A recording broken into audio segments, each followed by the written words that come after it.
Donc depuis plusieurs années, la communauté de communes du pays de Pierrefort-Neuve-Église n'a de cesse de vouloir diversifier ses activités touristiques et particulièrement celles de pleine nature sur son territoire.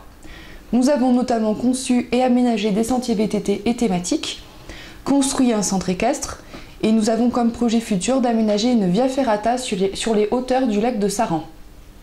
Par ailleurs, de manière plus générale, ce nouvel investissement que constituera les pontons flottants s'intègre dans le cadre d'un projet global de développement des activités touristiques autour de la retenue de Saran. L'objectif de ce nouveau projet est de toucher une toute autre catégorie de personnes que sont les amateurs de sports nautiques tels que la pêche et la navigation. Or géographiquement, 5 communes membres de la communauté de communes du pays de Pierrefort-Neuve-Église se trouvent en bordure des gorges de la Truyère. Il s'agit de Paulin, d'Oradour, de Sainte-Marie, de Neuve-Église et de Lieu-Tadès. À proximité du pont de Tréboul, de nombreuses personnes y ont amarré leurs bateaux et certaines pratiquent une activité de pêche.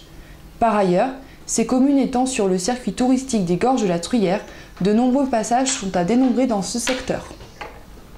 Afin de conserver, voire de renforcer cet état, la communauté de communes du pays de Pierrefort-Neuve-Église souhaite acquérir et mettre à disposition de nouveaux pontons flottants sur le lac de Saran.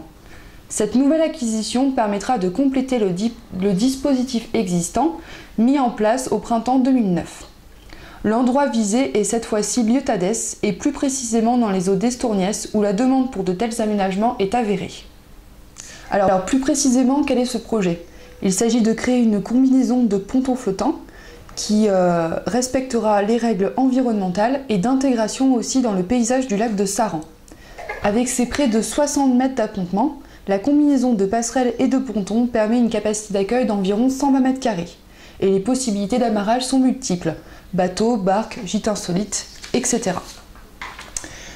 Pour finir, un système de bateaux-navettes permettant de transporter des personnes à mobilité réduite est prévu pour rejoindre les pontons et ainsi compléter un dispositif formant un véritable complexe portuaire, gage de l'attractivité du territoire de la communauté de communes du pays de Pierrefort-Neuve-Église et plus généralement du pays de Saint-Flour-Haute-Auvergne.